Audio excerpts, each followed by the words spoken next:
Good morning, everyone, and welcome to the second episode of our Run Inspired series, our exclusive webinar aimed at helping ADNOC employees reach their full running potential ahead of ADNOC Abu Dhabi Marathon on December 14th.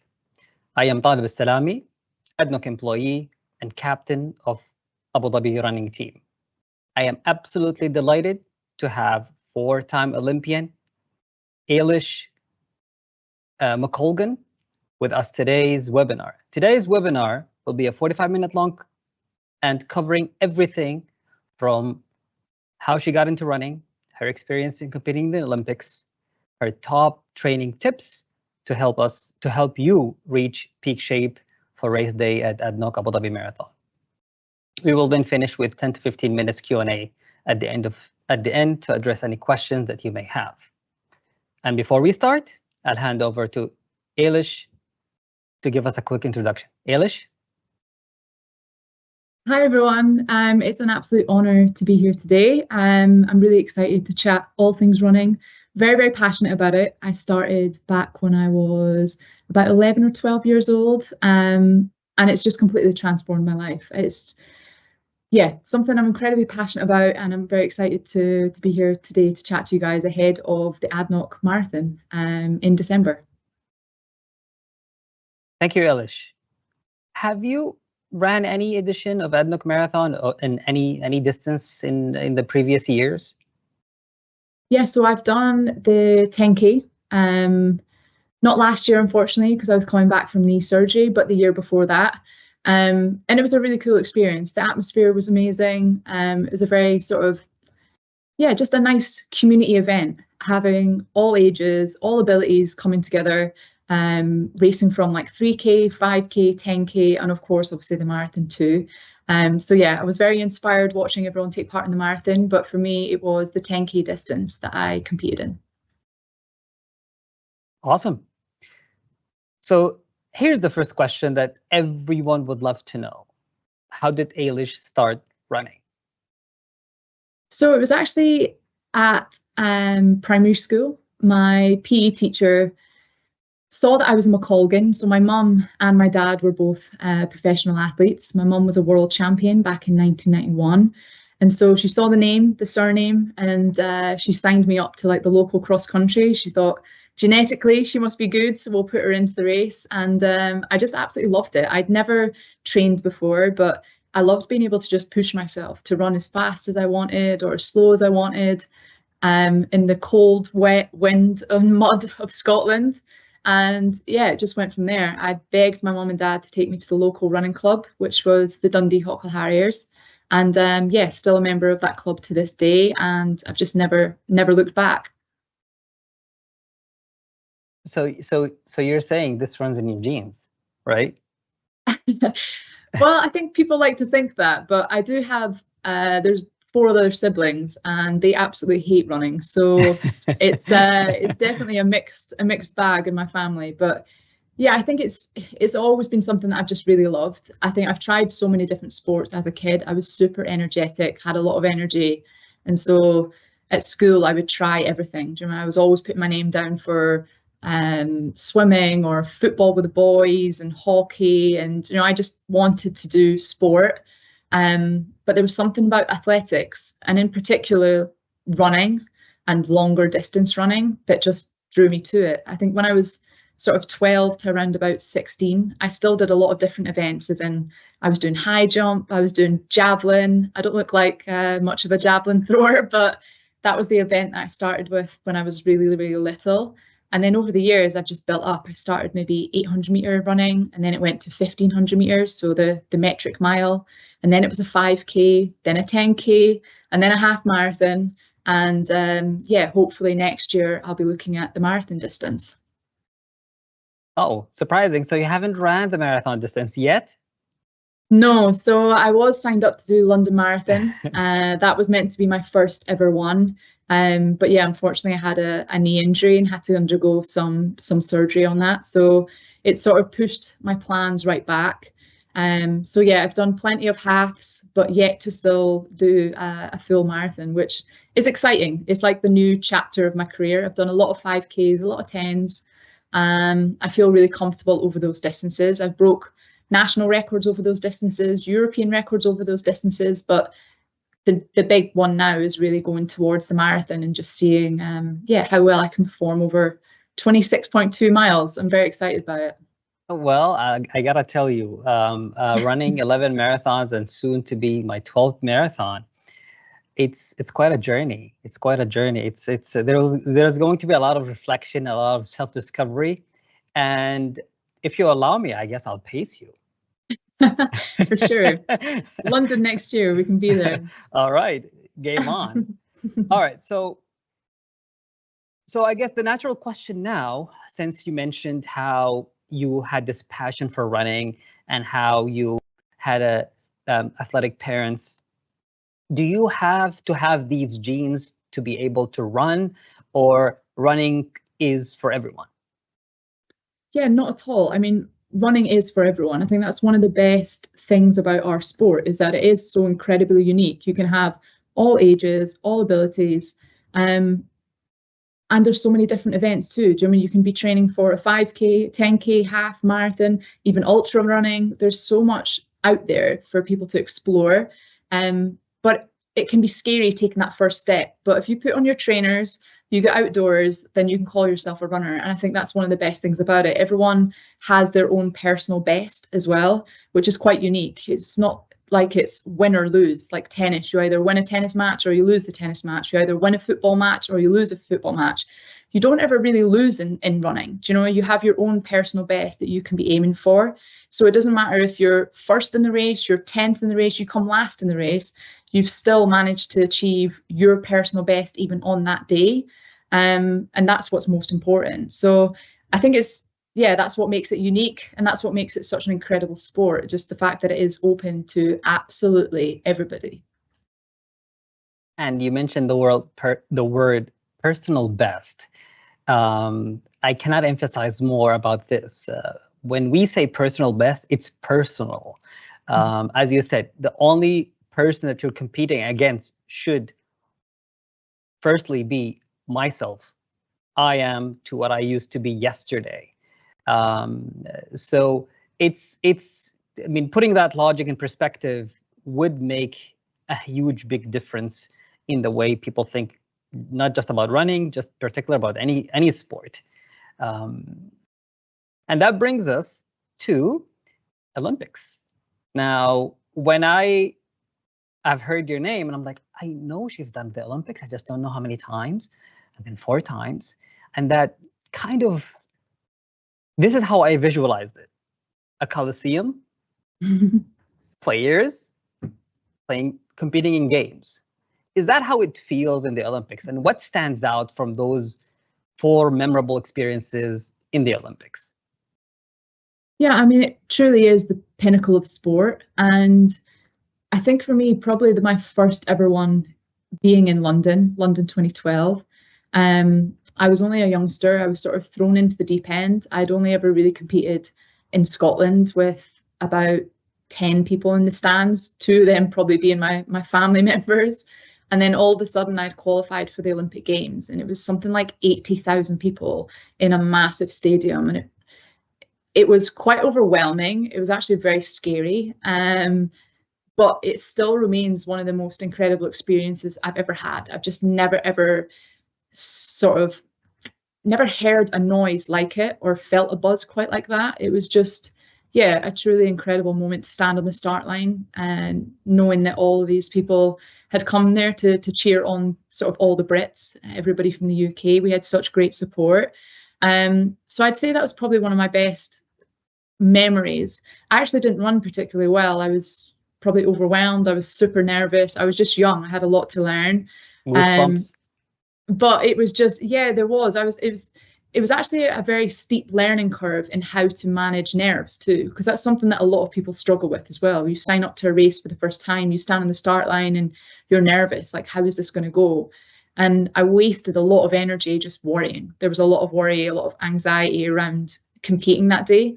But I learned an awful lot from that, of how to really harbour those nerves now into a sort of more positive energy. So now when I stand on the start line, I think, wow, like, I'm here. What an incredible achievement to get to this point.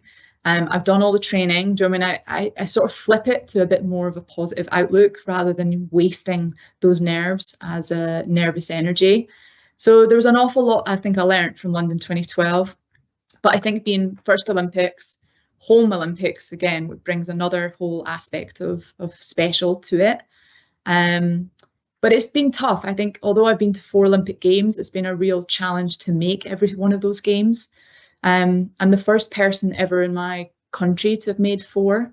And I think there's a reason why that's the case, because I think over a 16-year span or 12-year span, obviously, of every 4 years the Olympic comes round, it's not easy to be at that high level without picking up injuries along the way or getting ill at the wrong time, picking up a bug at the wrong time. And it is one day every 4 years that you have to be like 100% on. And I've never quite managed to nail it the way that I would like to have nailed it, or ran as strongly as perhaps I had done on other weeks or other days of the year. But that's sport. That is part and parcel of sport. And that's why we all tune in every 4 years to watch the Olympics, because you never know the outcome. That's the excitement of sport. It's yeah, it's tough. It's a real challenge, but it's something that I'll always be incredibly proud of, to say that, yeah, I've represented my nation 4 times at a games, and I would absolutely love LA to be my 5th. Hopefully on the marathon in the roads. We're cheering for you. We're cheering that for would be you. Yeah, that would be a real way, like a really nice way to sort of end my career. Yeah, making 5 would be, I mean, making 4 was special, but making 5 would be pretty incredible. Beautiful. I can completely relate to what you're saying, especially the hype of the start line. It's an incredible moment. Just standing there in any marathon, whether it's ADNOC or any international even marathon, just being there, all the months and months of training, every single day that you've put in that effort, no effort is wasted. It's going to be put on the test that very moment. And one huge aspect of it is that mental preparation. So, I mean, you cannot block all of these noises. The crowds are cheering, you hear the gun go off. I'm sure you could hear the other athletes breathing, ready to just go. It just makes me have goosebumps as we talk about it. You know, like how do you handle that? How do you prepare yourself mentally to, that's it, you know, this is it, I'm at the start line, I'm just gonna let it go, without fear of, you know, what comes to your mind? Like, how do you sort of like tone it down and make it feel that it's okay? I've been here before, or even if it's your first time, how do you, particularly the first timers, those who are doing the first time marathon, what's your secret? Like, how do you keep your nerves, you know, chill? I'd say one of the simple ways to do it is to try and make your environment calm before the race, because the last thing you want is to be scrambling around trying to find your shoes and trying to find your drink or trying to find your kit that you want to be wearing. So I think the night before it's really important to get all your race kit out, even if it's on the floor laid out, everything that's the same stuff you've trained in as well. Don't be trying anything new on race day. I mean, you want to keep something that's super comfortable, the same trainers that you've wore plenty of times, so that the night before you have all that planned out. You know exactly, right, in the morning I'm going to get up, this is my outfit, this is exactly what I'm wearing. But even on race morning, it can just be hectic, you know, you're driving to the start line, you're trying to find somewhere to park, you're then trying to scout out all the portaloos. Do you know, there's so many different things. It can be a really busy and panicked morning. So I always try my best to really make that process as smooth as possibly can, because you've done all the hard work, you've done all the training, you cannot get any fitter at this point. So there's no point in worrying about the race, but you can control almost everything else around that. So sometimes I like to just even make a note on my phone, you know, like what time I'm going to wake up in the morning, what time I'm going to have my breakfast, what time I'm going to get my bag ready, what time I need to leave, like literally minute by minute by minute, I'll jot it all on my phone. And it just calms my brain. It really does. It just allows me to look at it and methodically work through, right, now I need to go warm up, I need to go do a couple of stretches, or I need to get to the start line at this time, so I'm there, I'm ready, I'm not rushed. Because I think when you have that element of being rushed, it just adds to the anxiety and nervousness of it all. So I say try and control as much as what you can in the lead up to that race. And then when you're on the start line, it is really about enjoying it, soaking up the atmosphere, because you've made it to the start line. As I said, you've done all the work, you're ready to go. You cannot get any fitter than you are at that moment in time. And everything's been building up to that race. So it is about enjoyment from that moment on. I'd say everyone sets off super quick at the start, because there is that sort of real rush of adrenaline. And as you said, the atmosphere is always really good. There's always people cheering you on the first couple of miles. So it's really important you try and sort of, even before the race, again, have a bit of a mental check of what pace do you want to set out at. Give yourself a sort of a good idea of what would be comfortable for you, and really try and stick with that. Don't get carried away with all your competitors and the noise and the adrenaline. Really try and channel in on your own race. Focus on yourself. Sometimes music can help as well. You have a nice pair of headphones that can just, I suppose, drown out a little bit of that nervous, anxious feeling as you head to the start line. When you're going for your little warm up, or you're getting ready to go, it can just, again, narrow down your focus and give you something to really focus on before you head to the start line. Thank you.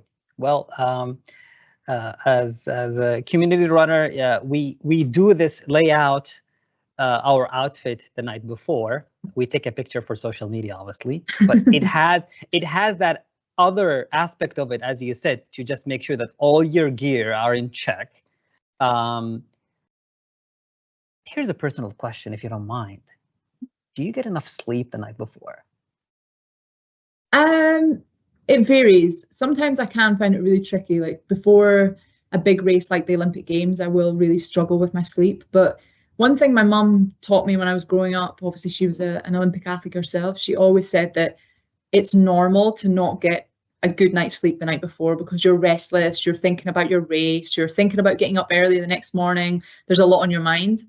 But it's really important the sort of 2 days before your race and 3 days before your race that you're trying to sleep as much as you possibly can. So that's where I try and almost like bank my sleep. 2 days out, 3 days out from the race, I'll try and get a really, really good night's sleep, so that I know then if I don't get the hours that I want on race night, that it's not going to affect my performance too much. And I'd say that that's certainly been the case all the way throughout my career. I've always just tried to make sure, the 2 nights before is sort of the most important night for getting that sleep. Now, one of the other important questions that people usually ask is the whole concept of carb loading, the week before, leading to, let's say, a long distance run like a marathon, maybe even the Olympics. Hydration, like what are your tips here? Like, how does your program look like when it comes in, for example, to hydration? Here in the region, as you know, the weather is, a bit humid, hot and humid. It could get tricky, especially for running long distances. And some of us fall into the trap of consuming a lot of water on the race itself, not before that, and that could create problems. So what would you say on this? Like, how would you, from your professional perspective, how do we overcome that to be well hydrated, not worry about getting thirsty or getting cramps and during the run? So what would be your secret on this? I'd say certainly for training runs, don't be afraid to stop and have breaks in order to take on fluid. I mean, it is so challenging training here, particularly over the last couple of months. It's obviously getting a little bit cooler and a little bit less humid now, but don't feel like you have to be strong and run the whole thing without stopping at all. There's no harm in you stopping and having even a looped course where you leave a drink somewhere so that you're still getting in some fluid. But it takes a lot of practice, I think, to get used to taking on board fluid as you run. So it could be something that you do trial in training, you practice on your training runs, so that when it comes to marathon day or even a 10K or half, whatever you're racing, that you get used to that feeling of drinking. it's something you can actually train your gut. That's what, as elite athletes, we get told to do, is to start training your gut for several months out before a marathon, to get used to taking on fluid, to get used to taking on actually carbs and gels as you run as well. It's a lot of trial and error because it's completely different from one person to the next. But you're definitely right with regards to being hydrated. So important, particularly in this region. So I'd say you can actually preload with electrolytes as well, which is something that a lot of athletes will do. So 2 days out, certainly the night before a big race, they'll ensure that they're having adequate sort of water, but with electrolytes. So those salts, those 5 key electrolytes of sodium, potassium, whether it's in just you sprinkle salt into your water if you want to do that, or you can buy a brand of electrolytes, and that'll just help you retain some of the water as well. So it'll keep you more hydrated. So when you wake up in the morning, you maybe don't need to take on as much liquid before the race. But yeah, during it is tough. As you said, it's definitely a challenge. It's a lot of practice, a lot of trial and error, but keeping hydrated beforehand is really, really important. I'd say with regards to carb loading, not as important for a 5, 10K, even a half. As long as you have a really good breakfast the morning before your race, then you should be fine to get through those. But certainly for the marathon, it is really important to have gels throughout. I'd say a lot of elite athletes, I mean, the crazy thing is I've done all the marathon training in the lead up to London, the months and months of preparation, the gels, the drinks, the miles, I did everything. And then unfortunately got injured before London. So I've done all the prep. I just didn't run the marathon at the end. So that was the frustrating part for me. But it took me a lot of trial and error as well to find out the gels and drinks that I like, because it's down to taste for one. You want something that tastes relatively nice, that you can swallow without choking while you run. And secondly, it's also trying to find out what your stomach can actually take. Some people take gels. I know elite athletes who take gels every 5 kilometers. But that's, again, is going to vary different person to person. There's some athletes who are running, men will be running maybe 15 minutes for a 5K. The women might be running closer to 17 minutes for a 5K. But if you're an amateur runner, maybe you're running 20, 30, 40 minutes per 5K. So you have to take that into account as well, how long you're going to be out there, as to how many gels you'll need. The longer you're out there, the more gels and the more carbs you're going to need during those runs. But of course, having a really good meal the night before your race, a really good breakfast the morning of, that just ensures that your glycogen stores are well topped up and ready to go for race day. Great. Now, you mentioned the word injury prevention. It's for us runners. There is all that tendency of getting injured, provided that we don't do the proper warm up, cool down, stretches. But here's another key aspect that people really ask most of the time, and they're wondering if it's a myth or not. So strength training, yay or nay? Yeah, it's actually very important. I suppose for me, coming back from knee surgery, I lost a lot of muscle mass, especially on my left side. I wasn't able to sort of weight load. I was on crutches, and then I missed 6 months of running, so I couldn't run for that whole duration. And so when your body's so in tune to exercising every day and running every day, you obviously lose a lot of that muscle mass. So I had a lot of work to do to try and get my left and right leg balanced again, because essentially I'd lost muscle in the calf, the quad, the hamstring, the glute, the whole way up that left chain. And ultimately then that led to a few other niggles along the way. And I think you can be more susceptible to picking up niggles and injuries in the areas that you're weak in. So if your glutes are a little bit weak or your hamstrings are a little bit weak, you compensate. Another part of your body is working a little bit harder. So it's not something that you need to be doing every single day. I'm not doing huge weights or weightlifting or anything like that, but there's small exercises, small key exercises that I'll do probably maybe 2 to 3 times a week. I'll be in the gym. A lot of emphasis on strengthening, a lot of body weight stuff, to be honest. Bridges for the hamstring, a lot of holds, isometric holds. So getting into a squat position and just staying in that squat position to really strengthen. A lot of the exercise and movements that I'll do will be very specific to running. So single leg in a sort of the motion that you would run in, because that's the motion that I need to strengthen. There's no point in me strengthening loads of different directions when I'm only wanting to go forward. So I try to really focus, make things a little bit more specific to running.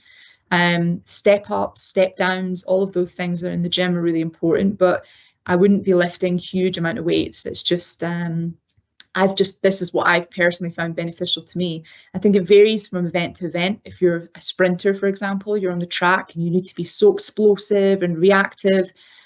I mean, those sprinters at the Olympic level, they'll be in the gym several times a week and lifting heavy weights.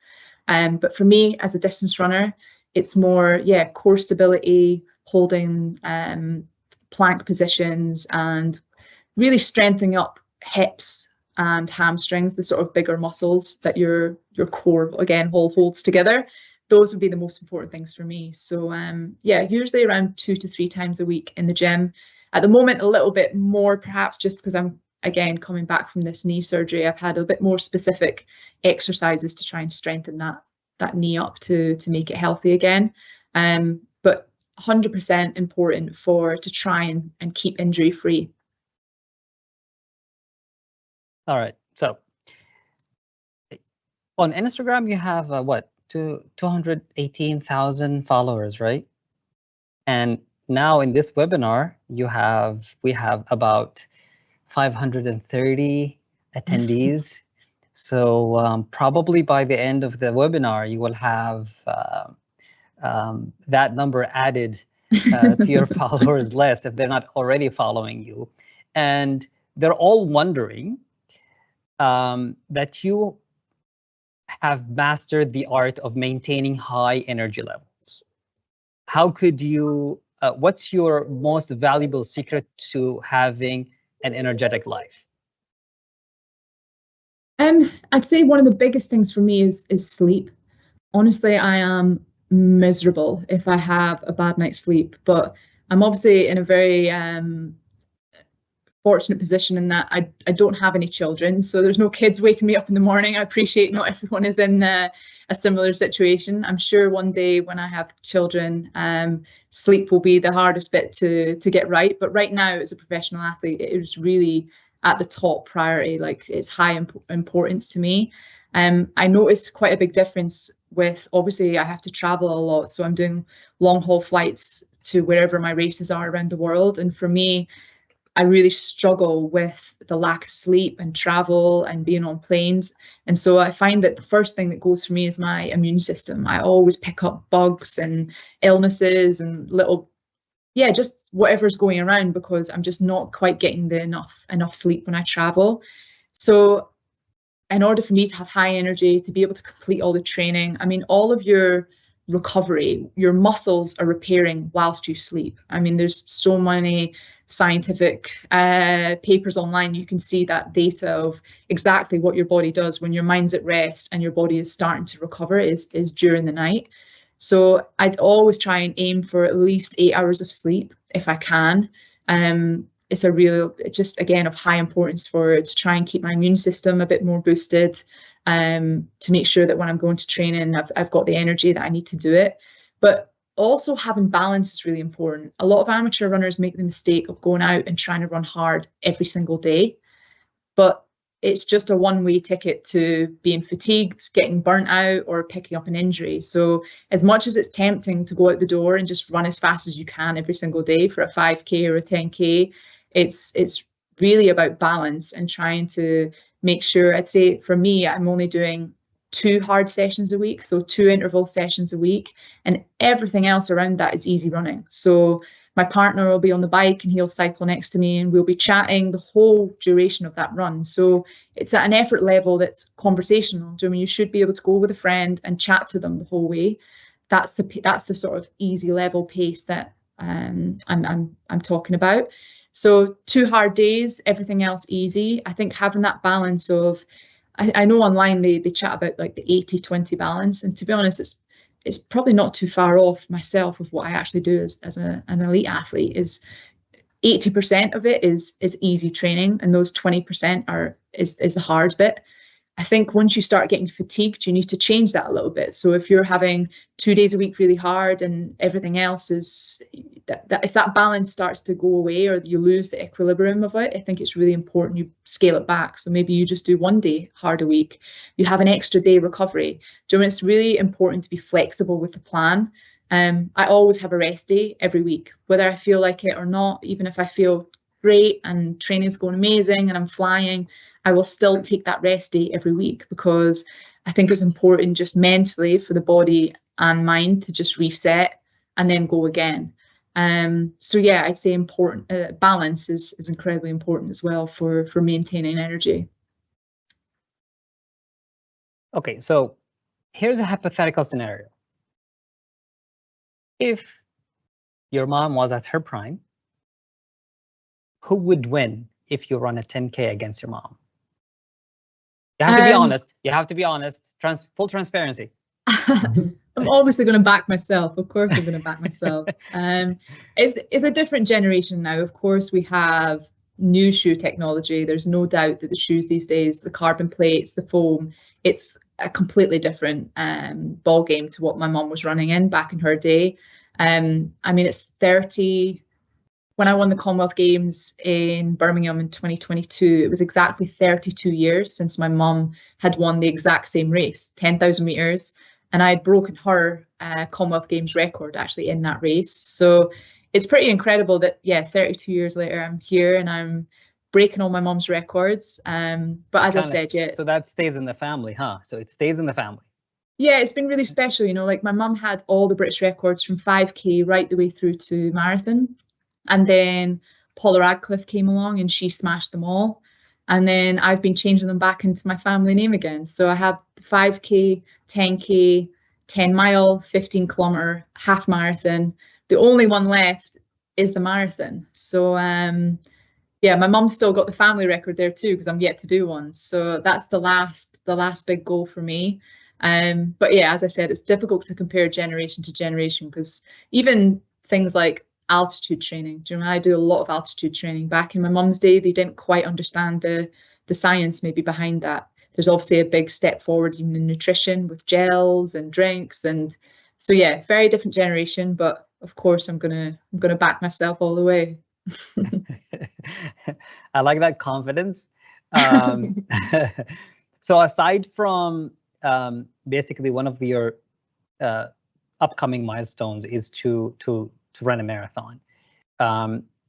Any other targets or milestones in mind aside from, well, you mentioned you want to run a marathon and you want to do your 5th Olympics. Do you have anything else that comes to mind?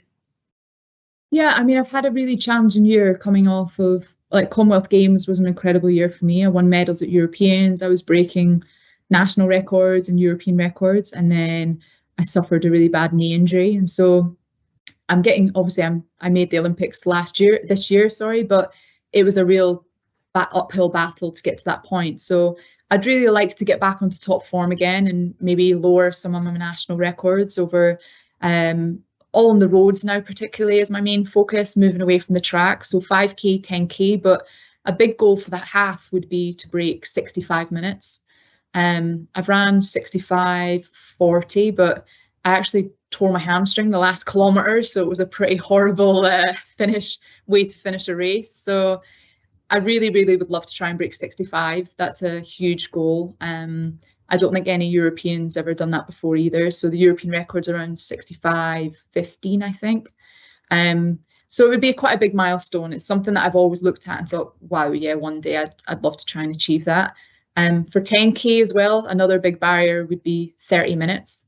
I've ran 30:00, and honestly, I was absolutely devastated by that point, whatever it was.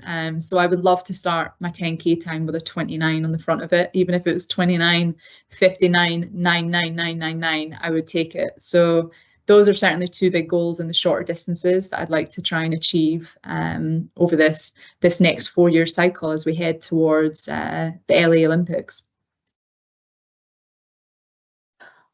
Pretty good numbers, but I would also relate to that.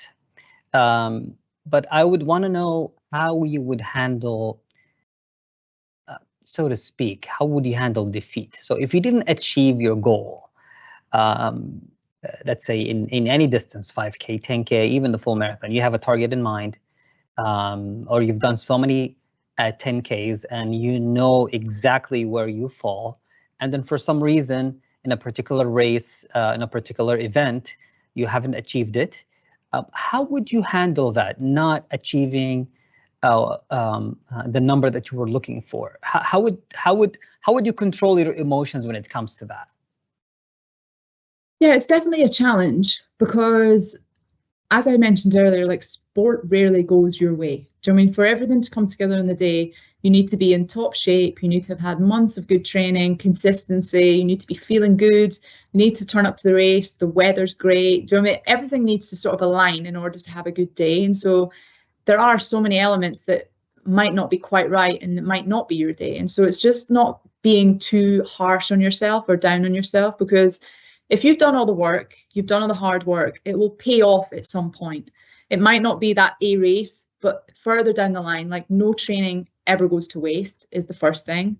And no one ever regrets going for a run. Like no one ever regrets putting on their trainers and getting out the door. Do you know what I mean? There's such a bigger aspect at play with regards to you're keeping fit, you're keeping active, you're doing wonders for your mental health. So yes, that race, that one race that you really want to perform well and might not have been the exact way that you wanted it to pan out, but there'll be another race and another opportunity for you to train for.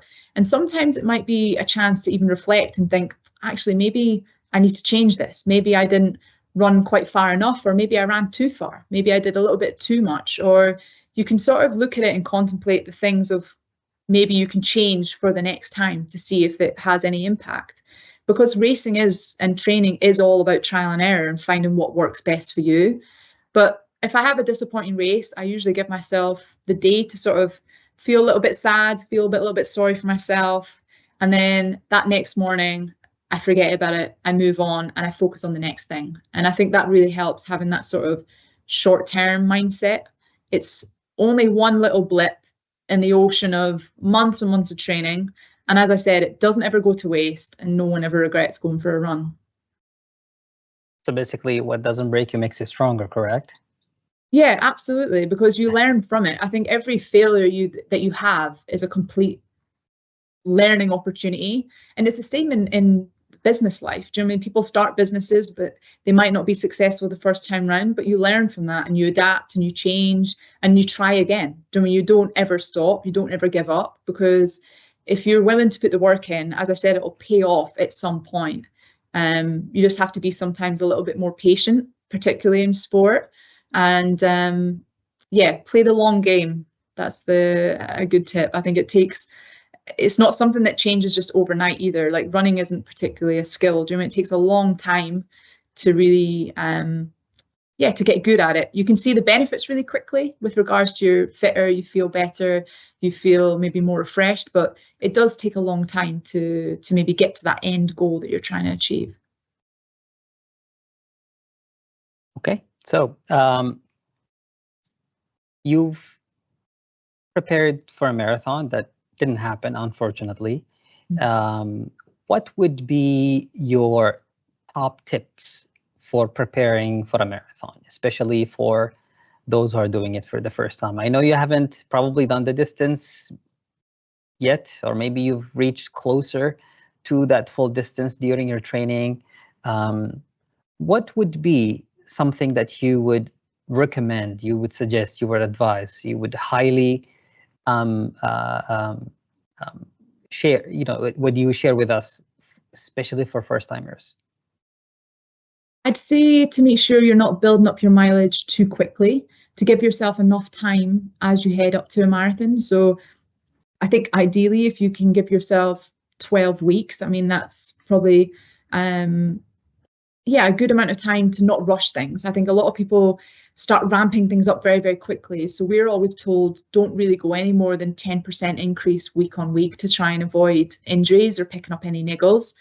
I think another good thing is to find someone else who's willing to do that training with you. Do you know what I mean? Find a training partner, whether it's a local running group like what you've set up here. I mean, having a group of women or just a group that you can join every single week to go for, even if it's just one social run, it makes a big difference getting out the door when you know that there's others willing to join you. I think mentally it helps. The miles click by so much faster when you're with a friend. So I'd say, yeah, finding either a partner to run with or a group is a really good thing as well as you build up training towards a marathon. And also there's just a lot of trial and error, as I said earlier, with the gels too. I think it takes a lot of practice. So I would be getting in practicing those on long runs earlier. So if you have a long run every week, I would recommend doing a long run and building that up obviously as the weeks go on. But trialing out the gels and different types of gels to see what works for your stomach. You don't want any issues obviously on the race day. So it's trying to get your stomach accustomed to those gels and the carbs and seeing what's best for you. And trialing that out in training is really, really important. But I think the biggest one is not to jump up in mileage too fast. I think just gradually build that up week by week by week, and don't get too carried away. I think a lot of people feel they have to run the marathon distance, but a lot of elite athletes actually don't run 26 miles in training, or certainly not hard 26 miles in training. If you can get up to 18, even 20 miles, hopefully that should give you the confidence to know that you can do that extra 10k at the end. And I think that's what a lot of elites will do. They'll get up to 18, 20 miles knowing that they have the confidence then to find something over that last 10 kilometers. So you don't have to be hitting big miles every single weekend. It's just building up to something that gives you the confidence to know that you can achieve the distance on race day.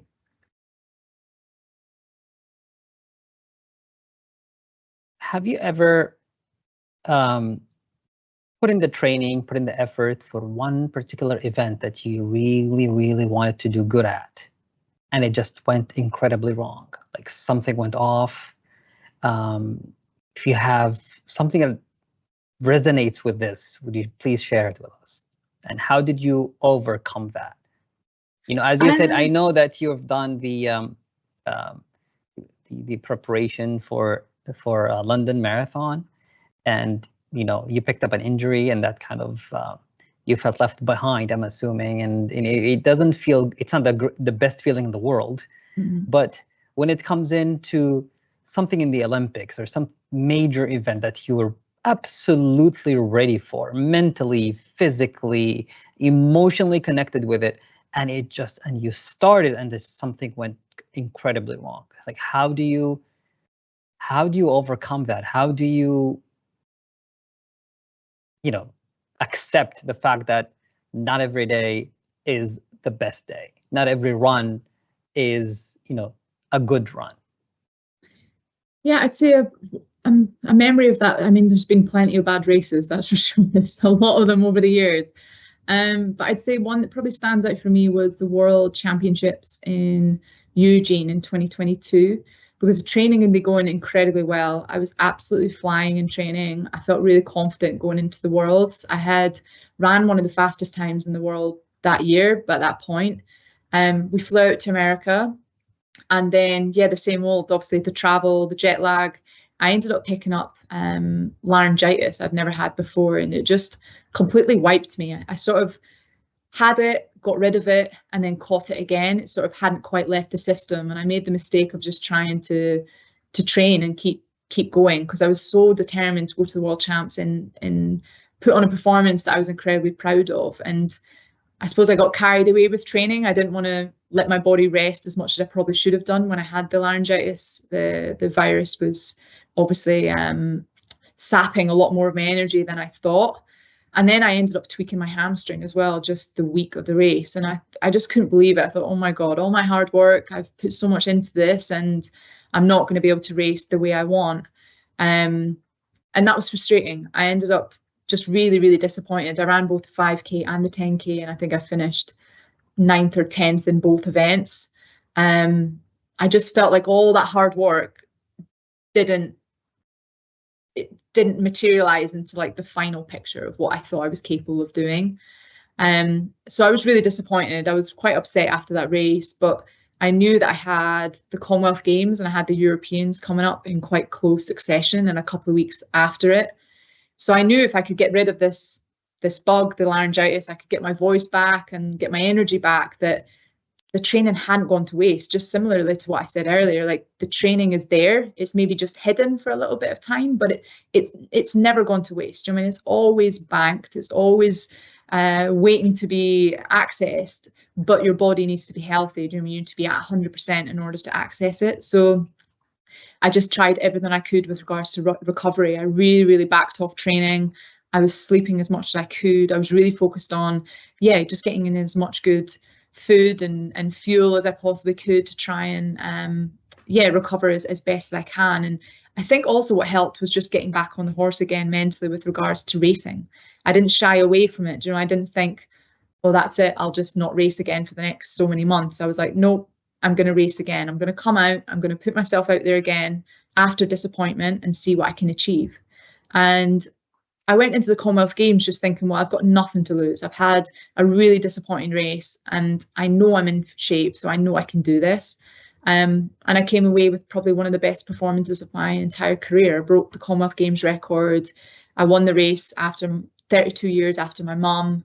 And I certainly wasn't the favourite to win that event. One of the two Kenyan athletes had run much quicker than myself, and one of them had been a world champion in the cross country. So those two were certainly the favourites. I was sort of an outsider chance for a bronze medal, and I would have taken any medal, to be honest, at that point. I was just desperate to obviously run well and have a good performance there. And then I bounced from that straight into the Europeans, which was tough to do. Worlds, Commonwealth and Europeans, heats and finals, 5 and 10K at pretty much all of them. It was a lot of running. I don't think I've ever raced that much in my entire career. But it really helped having something else. I just was like, okay, forget about the Worlds in Eugene. It hasn't gone your way, but that training's not gone to waste. So let's put this into action. Let's refocus again, forget about it, move on. And I went into Europeans and I won another 2 medals at Europeans. I was very, very tired by the end of that championship. I was running on very low fumes at that point, but it was just, again, the adrenaline of let's not let this training go to waste. I mean, you've worked hard for these moments, and I knew my family, my friends and stuff were in the stadiums and in the stands at that point too. So it was a really special moment to share with my family. And I suppose it just was the sort of epitome of never give up. Don't give up. You have one bad day, it doesn't turn you into a bad runner. And that's what my mum used to always say to me too. One bad day does not turn you into a bad runner. So I think it's really important to keep reminding yourself that, because again, not every day can be your best. Do you use those bad days or aggravations as fuel in your, preparations and in your upcoming events, for example? I know sometimes when you don't make it to the cut, it's not the best feeling in the world, and we can't help it sometimes feel that we're not good enough, but that inner voice, that our subconscious, there is always that noise in the background that tells us, no, as you said, not every run is the best run. Not every day is your day. Sometimes you have to accept the highs, sometimes you have to accept the lows. I guess for those who are listening, who are doing the Ednock Marathon in about a month from today, 31 days, should have that mental aspect in check. You don't want to break down right in the middle of a race or middle of a run. In our weekly training, we just we don't run against the clock. We just do our long runs. We just aim to finish. And one of the important tips that I would say to them is, if this is your first marathon, your challenge is the distance, not the time. So don't go crazy, especially at the hype of the start line. Everybody's screaming, everything is loud, music, and you hear, and now the start line of 3, 2, 1, boop, and then everybody just sprints. And I guess you would agree, if you're not doing a short distance, you shouldn't be doing that, because you're gonna regret it probably later on. You don't want to burn everything from the first few kilometers. Now, you mentioned something about the 80-20 formula, where 80% of your workout should be relatively easy. 20% should be, your hard runs, your fast runs, your intervals, your speed workout. And I'm sure you're incorporating like recovery runs or recovery training. What kind of recovery do you do? Swimming, cycling, something else? Like what's your recovery routine like? I actually do a lot of cross training, so on the elliptical machine in the gym. It's just over the years I've found like a lot of elite athletes will actually run twice a day in order to try and get their mileage in. But I've just not been able to do that. I just find that I just get injured or get too tired. So instead of me doing that, I found it works better. I have a better balance of cross training using the elliptical. It obviously varies place to place. I mean, I have different machines that I've bought in different places of my training camps. When I'm here, I actually use a thing called an arc trainer that I managed to buy just secondhand from someone, and it's quite like a high knee motion essentially. But it's similar to an elliptical that you'll get in any sort of gym, and it's a nice way to offload the joints, the muscles.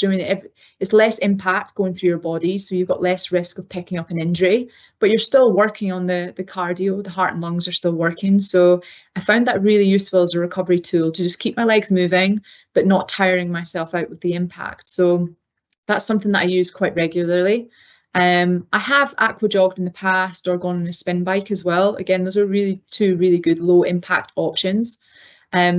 I hate swimming, I'm sorry to say it. I know a lot of people, I'm sure there's a lot of swimmers, but it's just not what I find enjoyable. So I actually do aqua jogging. So I've got like a belt, a float that goes around my waist, and I'll essentially just run in the pool. So again, no impact, but it's sticking towards something that I enjoy. I just put my waterproof headphones in and off I go. I get a lot of strange stares. It's not quite a typical sport. I'd certainly not in Dubai either or in the Middle East. So it's quite a unusual thing. People often ask, what are you doing? Why are you running in the swimming pool? But it's it's a really good way to just keep the muscles moving in the direction obviously of running as well. Still very sport specific, but no impact. So it's a nice way to recover.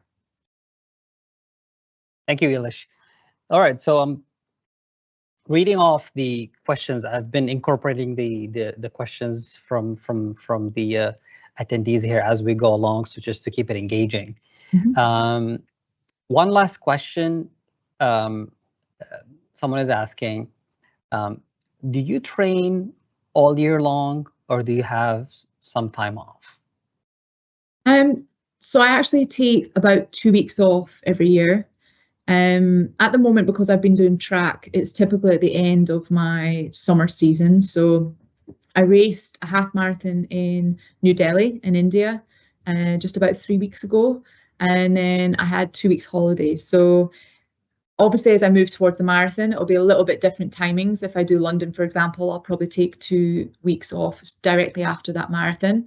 But yeah, I'm just back from my holiday now. I try to travel to places that I don't really get the opportunity to maybe visit with my athletics. So this year we went to Vietnam and Cambodia. Really cool experience, 2 places I'd never been before. And yeah, I don't really do any running when I'm there. Usually the first week I take off. The second week I'll maybe run it as I feel like it. I think I maybe did 2 runs the whole time I was away over those 2 weeks. Just because mentally, I think it's really important too. Like, obviously, I love to run. It's something I'm passionate about. I love doing it every day, but it is my job as well. So it's this weird balance of it's my job, but it's also my hobby. And so it's nice just mentally sometimes to just take that little bit of a break. And then after those 2 weeks, then when I come back to the UAE, I feel like, right, I am ready to go now. Like, this is me into full training again. I'm really in the full swing of it right the way through. I'll be here right the way through until the end of February, and then hopefully start my sort of racing season again. But it is important to have that time off. I'd let your body just rest. If you've got any little niggles, obviously when you're running as much as I am as well, there's little things creep up, little niggle parts. So it's nice to just let everything settle again and then find that as like a complete refresh and restart. Eilish, Thank you very much. It was fantastic having you with us today, and we learned so much, a lot of valuable tips over the last hour. In the meantime, for all of those who are attending this session, if you haven't signed up for ADNOC Marathon yet, and you wish to participate in any of the distances from the 2.5K, 5K, 10K, marathon distance, or even a marathon relay, there's an exclusive ADNOC employee discount. It's for you and for your families. It's ADNOC 24XX. You will get beautiful 30% off. So hurry up, reserve your spot, and we want to see you all not only at the start line, but also at the finish line and on the ADNOC Marathon Village. Our next webinar will take place on the 27th of November with high-performance nutritionist Will Gerling. So we look forward to having you with us. Thank you, everyone, and have a nice day.